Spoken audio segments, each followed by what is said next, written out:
La agenda económica PM de este viernes comienza con la noticia mundial del momento, el ataque militar que realizó Israel a Irán y que está teniendo represalias por parte de Teherán. Bueno, económicamente ha tenido importantes repercusiones porque el petróleo llegó a dispararse casi 10%, luego bajó algo, pero tuvo una alza bastante importante. Bajó también el cobre y subió el dólar, tal como lo cuenta Natalia Muñoz. Escala el conflicto en el Medio Oriente, preocupa a nivel internacional y convulsiona los mercados. Tras el ataque de Israel a Irán, el petróleo se disparó más de 13% en la madrugada, acumulando su mayor incremento desde 2022. Alzan el precio que luego se moderó a subir cerca de 7%. Esto sin duda afectará a los combustibles de nuestro país. En el corto plazo, el efecto en nuestro país va a ser una alza del precio de la gasolina cercano a los 30 pesos a finales de este mes. Cerca de 30 pesos subirían las bencinas a finales de junio y podrían seguir aumentando si el conflicto crece. Es una situación que genera mucha alarma en un momento en el cual además en el mundo hay mucha incertidumbre económica a raíz de las medidas que se han estado tomando en Estados Unidos, la guerra comercial, etcétera. Así que es una mala noticia que además viene en un momento particularmente sensible.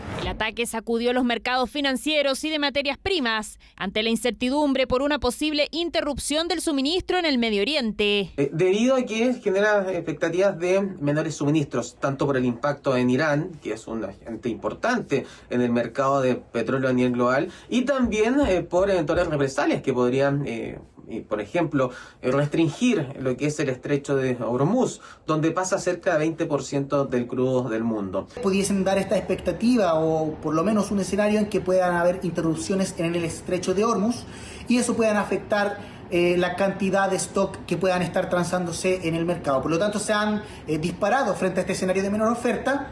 Y si es que países externos, como por ejemplo Estados Unidos, se unen al conflicto, pueden provocar mayor volatilidad en los mercados. Por su parte, las bolsas mundiales abrieron a la baja, afectadas por la caída de materias primas como el cobre, donde los futuros del metal rojo registraron una contracción de 2,10%, mientras el dólar sube de precio. De todos estos riesgos que están presentes en la economía mundial, van a afectar de forma importante a China, que sabemos que es un demandante importante de nuestra producción, y en general al mundo. Entonces, dado eso, el contexto general, el telón de fondo, también aplica para el mercado del cobre, digamos, unos precios que serían, el Banco Mundial, por ejemplo, tiene proyección en torno a $4 la libra para los próximos par de años, y eso son precios que están por debajo del precio actual. En cuanto al cobre, hoy día vimos también una caída que fue arrastrada por un 1% abajo debido a malos datos chinos, y eso afectó también al precio del dólar, el cual hoy día tuvo un upside de un 1% desde su mínimo ayer de 927 pesos hasta hoy día los 940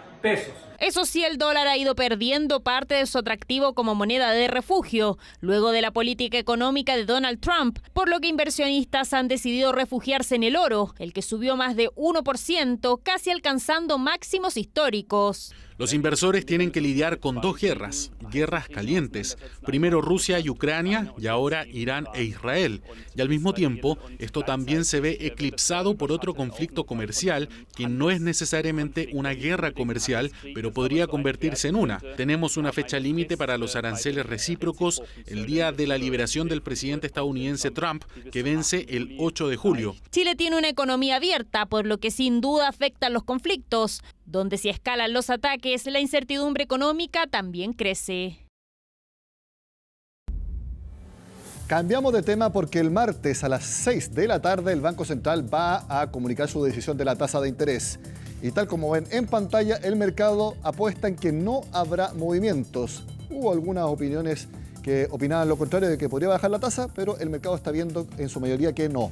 Por lo tanto, en la reunión de junio queda en 5%, tal como está ahora. Pero en julio bajaría 25 puntos base a 4,75, seguiría así en septiembre y en octubre bajaría nuevamente a 4,5% para cerrar el año en ese nivel. ¿Por qué? Porque la inflación está siendo bastante más controlada y encaminándose al objetivo meta del Banco Central. Lo vemos también en la gráfica que hemos preparado con las proyecciones de IPC, que las vamos a ver a continuación en un solo segundo más. Ahí está. ¿Cómo sería el IPC de junio? Caída de 0,2%, es algo que está viendo el mercado. En julio habría un alza bastante más importante, 0,6%, y en agosto 0,2%. Lo importante es que en 12 meses más se espera que la inflación sume 3,3%, casi el objetivo meta del Banco Central. Bueno, seguimos hablando de tasas, pero de las tasas de interés de mercado, consumo para las empresas y también las hipotecarias. Las dos primeras que les menciono volvieron a caer, tal como fue la semana pasada. Me refiero a las de consumo y también a las de empresas, que son las tasas comerciales. Lo vamos a ver también en la gráfica que hemos preparado y que aparece a continuación. Nos vamos a ir a las últimas líneas, que son las últimas semanas medidas. La primera parte vemos que en la semana del 24 al 31 de mayo, las tasas de interés de consumo promediaron 19,5%, caída constante respecto también a las últimas semanas. Las de empresas, las tasas comerciales también cayeron 8,45 en promedio y nuevamente segunda medición consecutiva a la baja. Sin embargo, las hipotecarias prácticamente no se movieron, 4,38% en promedio de acuerdo al sondeo que hace siempre el Banco Central. Precisamente vamos a hablar ahora de las tasas hipotecarias y específicamente cómo ha sido la implementación del subsidio al dividendo. De hecho, hace un par de días se publicó el reglamento de esta ley que ya fue aprobada. Vamos a analizar esto junto a Francisco Klein, que es el gerente general de Inmobiliaria Viva, y a quien vemos en pantalla. Francisco, gracias por estar en Agenda Económica. Hola Nicolás, gracias por la invitación. Bueno, hace 2 días se publicó el reglamento. ¿Han podido analizarlo? Si tienes alguna impresión al respecto. Sí, claro. La ley fue publicada a finales de mayo. Se esperaba el reglamento salió bastante rápido. Ahora hace 2 días, el 9 de junio. Y ya, claro, es una noticia que esperábamos hace mucho tiempo toda la industria, no solamente la inmobiliaria, sino que los bancos también y los clientes. Por lo tanto, ya nos metimos de firme a entenderla, a ver cómo funciona y es una tremenda iniciativa que esperamos que mueva el mercado. A veces los reglamentos complican mucho más que la ley en sí. En esto, por lo que tú me mencionas, entonces no es el caso, el reglamento está bastante acorde a los lineamientos que ya conocíamos. Absolutamente, no encontramos grandes diferencias, grandes complejidades o novedades respecto a la ley. Salieron muy encima una de otra, por lo tanto son bastante coincidentes y no complican el tema. ¿Las personas ya la están pidiendo, están consultándolo con ustedes? Sobre el tema de la nueva ley, ¿Sí? Claro, ya están, incluso hace un tiempo, porque la noticia de esta ley venía ya hace varios meses. Mucha gente estaba postergando o preguntando qué pasaba si firmaban promesas y después la ley o el reglamento no lo hacía retroactivo. Se estaban preocupados y yo creo que se retrasó mucho la decisión de compra en algunos casos, esperando que saliera la ley y el reglamento. Hablemos un poco más de la ley en sí, que nosotros lo hemos desarrollado harto acá en el programa, pero es importante seguirlo haciendo porque entendemos que es un beneficio para las personas. Es muy importante saber que esto es solo para la primera vivienda, no es para la segunda, entonces para quienes están pensando esto como una inversión, no es el caso. Yo, Nicolás, tengo una diferencia respecto a eso. A ver. La diferencia de la ley respecto a otras veces, otras leyes que han salido, es que esto va directamente a la vivienda. La vivienda tiene que ser nueva, es decir, primera venta, y tiene que ser bajo 4.000 UF. La ley ni el reglamento, hasta donde yo vi, no dice que tiene que ser la primera vivienda, como era, por ejemplo, con el FOGAE, o con el subsidio, por ejemplo. De las 50.000 subsidios que hay en esta nueva ley, 6.000 son para viviendas DS, DS19, DS1, y en ese caso sí es primera vivienda. En el caso de la ley de baja de subsidio para las propiedades sobre bajo 4.000 UF, no se hace mención a que sea la primera propiedad, sí que sea vivienda nueva. Eso es muy interesante porque siempre entendimos que era para la primera compra de una persona y que se entendía que eso fuera para vivir en ella. Pero si tú lo viste en el reglamento y no hace alusión clara a que sea eso, entonces reitero, y puedo estar yo equivocado, de que sí puede ser entonces una vivienda que se pueda comprar para renta, para poder arrendarla y que sirva para una inversión. No digo, no tiene que ser una persona que compre 20 departamentos, puede ser una persona que compre uno solamente para poder arrendarlo después. Así es. ¿Cómo ha sido entonces hasta ahora la aplicación por parte de las personas? Tú me dijiste que lo han consultado, pero el que lo hayan o que estén decididas a comprarla con esa herramienta. Sí, a ver, el tema está muy nuevo. Es decir, la noticia venía hace tiempo, pero el reglamento salió recién. Ahora lo que viene es la operativa, todo lo instructivo del Banco del Estado hacia las instituciones financieras, bancos, mutuarias y cooperativas, en que van a explicar un poquito cómo funciona el tema en la operativa interna. Por lo tanto, el tema todavía no se ha gatillado, todavía no entra en operación, y los bancos se están preparando con las bajadas de la ley de sus equipos legales y esperando el instructivo del Banco Estado para partir. Pero claramente las consultas de clientes han explotado en términos de saber si ya pueden ocupar el beneficio, si es que, por ejemplo, van a salir cláusulas en la escritura o en las promesas que permiten esperar para firmar escritura, esperando que se empiece a aplicar operativamente el descuento. Y un descuento bien importante. De hecho, la referencia es para un promedio actual que veíamos, está en 4,38%. Este subsidio dejaría la tasa en 3,87%.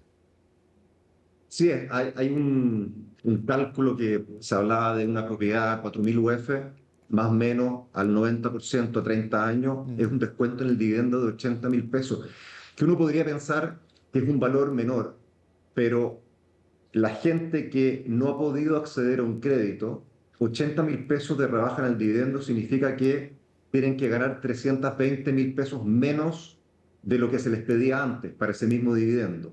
Entonces, cuando uno complementa renta o tiene una renta que estaba muy en el límite y no llegaban a aprobarse sus créditos, hoy día tienen una posibilidad bastante más alta y un porcentaje más alto de la población va a poder acceder a crédito hipotecario. Es algo muy importante porque yo conozco casos, me incluyo, de que cuando estábamos con la inflación en 14% anual, subió la UF, a mí me subió el dividendo hipotecario que yo pago más o menos en 110.000 pesos. Así que es importante esa reducción y sobre todo teniendo en cuenta algo, no es un gasto de una sola vez, es constante en el tiempo y también veía que el plazo del subsidio es de máximo 30 años, entonces también está pensado para que los créditos hipotecarios también puedan ser más largos en su plazo de pago de lo que es actualmente.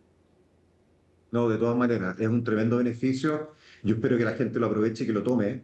Esas mismas 80.000 pesos, el cálculo que uno hacía 30 años, era como un ahorro de 27 millones en el periodo completo. Entonces, de todas maneras, es una buena ley, un buen descuento y esperamos con ansias que ya empiece a funcionar. ¿Tienen cálculos más o menos de cómo se podría reactivar el mercado o cómo, por ejemplo, en el caso de ustedes, puedan subir las ventas con este beneficio? Es bien difícil, ¿ah? O sea, yo puedo proyectar, el Excel me aguanta todo, pero es bien difícil saber cómo va a reaccionar el mercado. Y específicamente nuestra inmobiliaria también es complejo achuntarle a cómo se reactivar, porque también depende mucho de las promociones anexas que las inmobiliarias están incorporando, el pago de pie en cuota, para los inversionistas, el arriendo garantizado, gift card. Entonces, va a depender un poquito y es sano esta competencia entre inmobiliarias para atraer clientes que quieran aprovechar esta nueva ley. Francisco Klein, gerente general de Inmobiliaria Viva, muchas gracias por conversar con nosotros sobre esta importante iniciativa acá en Agenda Económica. Que tengas buen fin de semana. Gracias, Nicolás. A ti. Antes de hacer la primera pausa, les cuento que ENAP acaba de confirmar que 44 funcionarios fueron despedidos de la empresa estatal del petróleo por el escándalo que ustedes han conocido. Mal uso de las licencias médicas, personas que diciendo que estaban enfermos con licencia viajan al extranjero. Entonces, ENAP acaba de despedir a 44 personas. Hacemos la pausa y al regreso en Agenda Económica hablamos de alza en los avalúos agrícolas, tema polémico del momento. Y por supuesto que vamos a ver autos. Vemos una pick-up cómo se comportó en un día de lluvia y con inundaciones, leves pero inundaciones, lo vamos a ver. Y también algo muy importante, está bajando el tiempo promedio en las reparaciones de autos en los talleres y también lanzamientos de la semana. Todo al regreso acá en Agenda Económica.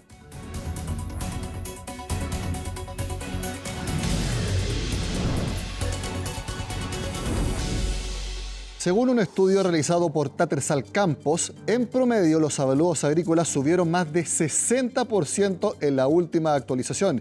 Incluso hay en algunas zonas del norte en que se ha triplicado el avalúo fiscal, tal como lo explica Pilar Gutiérrez. En más de una ocasión, los sectores agrícolas se han referido al impacto negativo que genera la delincuencia y ataques sobre sus niveles productivos, el efecto de la guerra comercial y ahora se suma también el alza en las contribuciones. Un estudio de Tattersall Campos midió cuánto aumentó el avalúo fiscal agrícola aplicado en 2024, un proceso que se realiza cada 4 años. Una alza excesiva en comparación con los últimos reajustes. En la zona centro, por ejemplo, en la región del Maule, el crecimiento de los avalúos fiscales no crecía más allá de un 8 o un 10%. Hoy día, en 2024, vimos un alza de superior al 50-54%. Esto viene a impactar aún más la carga de gastos que tienen los productores. En la mayoría de las regiones, el avalúo de los predios subió más de 50%, lo que eleva fuertemente las contribuciones a pagar, un tema que ha generado críticas por parte de los gremios agrícolas. No se condice el reavalúo con la productividad del campo, con la rentabilidad del campo, y eso nos preocupa. Por ejemplo, en Coquimbo, que ha tenido más de 15 años de sequía, un predio que antes era de riego, que hoy día pierde su productividad porque no tiene agua, ese reavalúo puede haber sido de más de un 100%. El Servicio de Impuestos Internos es el encargado de definir los valores y calcular el monto que se debe pagar por contribuciones. En ese sentido, hace algunos días, el director del organismo hizo una autocrítica mientras exponía ante la Comisión de Hacienda de la Cámara. Reconozco que no hay total transparencia en el tema del valor del metro cuadrado, porque se toman valores de metros cuadrados de propiedades de áreas homogéneas, pero no está publicado en el sitio web cuál es la muestra que se utilizó. Según los datos de Tattersall Campos, las alzas más importantes son en la zona norte del país. Al primer semestre de 2024, el mayor aumento fue en Tarapacá, 192%, casi el triple respecto al mismo periodo del año anterior. Le sigue Antofagasta con una subida de 146% y Atacama con más del doble de incremento. Cifras que evidencian por qué hay críticas a la metodología. Dos predios que son colindantes bajo esta metodología, que están en la misma comuna, tienen la misma clase de suelo, van a valer lo mismo, aunque tengan particularidades en terreno. No levantan, por ejemplo, si un propietario hizo mejoras dentro de su propiedad, o tampoco levantan situaciones específicas como escasez hídrica en el norte. Por otro lado, en la zona centro y sur del país, las alzas más grandes se concentran en Aysén, con un aumento de 63% anual en el primer semestre de 2024, luego Ñuble con 58%, casi lo mismo que Biobío. Son impuestos que tienen que ver con la capacidad productiva de los suelos y no con el valor inmobiliario del suelo. Creemos que el servicio se equivoca rotundamente y está agobiando a los agricultores con impuestos muy altos de contribuciones, lo cual sin duda afecta a su capacidad financiera y su rentabilidad en los cultivos que hace. Los expertos tributarios explican que aunque la ley da ciertos lineamientos sobre cómo realizar los avalúos, no hay mayor transparencia sobre la metodología. La ley establece algunas guías mínimas. En el caso de los bienes raíces agrícolas consisten básicamente en hacer una clasificación de los terrenos según la capacidad potencial de uso que puedan tener. La metodología precisa que el Servicio de Impuestos Internos aplica para determinar los revalúos de los bienes raíces sigue siendo todavía en gran medida desconocida. Actualmente la Sociedad Nacional de Agricultura trabaja en una mesa técnica con el Servicio de Impuestos Internos para conocer cuáles serán los criterios para los futuros reavalúos. Asimismo, la Contraloría ya inició una investigación por eventuales irregularidades en el reavalúo de bienes raíces agrícolas. Llegó el momento de mostrar autos en Agenda Económica los viernes y por supuesto un test drive muy contingente porque pudimos probar la pickup Mazda BT50 y como lo ve en pantalla, lo vimos el jueves a prueba de inundaciones.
Es cierto que la lluvia no fue como la del año pasado, ni hubo inundaciones, ni caída de postes eléctricos.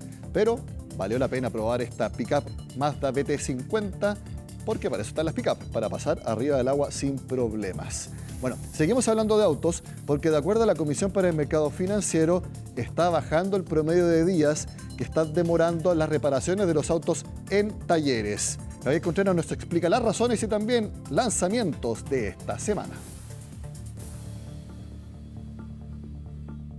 Sufrir un choque o un accidente de auto sin duda es una situación difícil que se puede complejizar aún más si es que los encargados de la reparación del vehículo no responden rápidamente. Según el último informe entregado por la Comisión para el Mercado Financiero, el tiempo promedio de la reparación de vehículos asegurados tras un siniestro bajó a 55 días en el segundo semestre de 2024, acercándose a los niveles previos a la pandemia. En diciembre de 2022, este promedio había alcanzado un pic de 76 días. Fabricación de piezas, el suministro ha mejorado y después hicimos un esfuerzo inmenso interno para adaptarnos. Ya no solo el desafío que supuso esta crisis de la pandemia, sino a estos nuevos tiempos, otras exigencias del cliente con los tiempos. Entre junio y diciembre de 2024 se registraron casi 81.000 vehículos siniestrados asegurados, una caída del 3,44% respecto del primer semestre, cuando se informaron 83.540 siniestros. Esa es una parte muy importante de la prevención de accidentes de tránsito y cuidar a las personas, pero también hemos trabajado en desarrollar mejores procesos para obtener los resultados que necesitamos o los repuestos que necesitamos. Según datos del CERNAC, una de las principales causas de los reclamos en seguros de autos sigue siendo la negativa a tramitar procesos de siniestros, con una incidencia del 43,8% del total. Mientras el sector asegurador logra reducir los tiempos de reparación tras un siniestro, el mercado automotor sigue avanzando con nuevos modelos que buscan mejorar la seguridad. Ford renueva su pickup compacta Maverick en Chile, ahora con tracción integral de serie, más tecnología y una versión enfocada al desempeño off-road, la Tremor. A estas se suman 3 versiones adicionales, XLT, Lariat Black y Lariat híbrida, con motores que van del 2.5 litros híbrido hasta el potente 2.0 EcoBoost de 238 caballos de fuerza. Todas incorporan mejoras en conectividad, seguridad y capacidad de carga, además de un diseño más robusto y funcional. Un formato nuevo de pickup, una pickup monocasco, de chasis monocasco, mucho más liviana que las pickup medianas que abundan en Chile. Fue un formato bien llamativo, fue una novedad en el mercado. Hoy día ya se instala con ventas de alrededor de 1.500 unidades anuales. Opel presentó en Chile el nuevo Grandland, un SUV completamente renovado en diseño y tecnología. Fabricado en Alemania, incorpora una única motorización microhíbrida de 136 caballos de fuerza que reduce su consumo y emisiones. Su interior apuesta por materiales reciclados y soluciones sostenibles, mientras que en seguridad destaca por integrar asistencias de última generación como frenado autónomo, centrado de carril y cámara 360.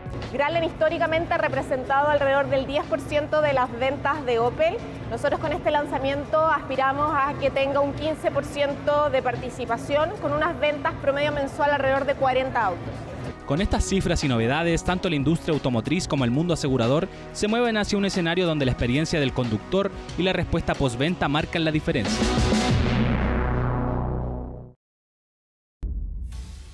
De esta forma termina esta semana en Agenda Económica PM. Sigan acá en CNN Chile.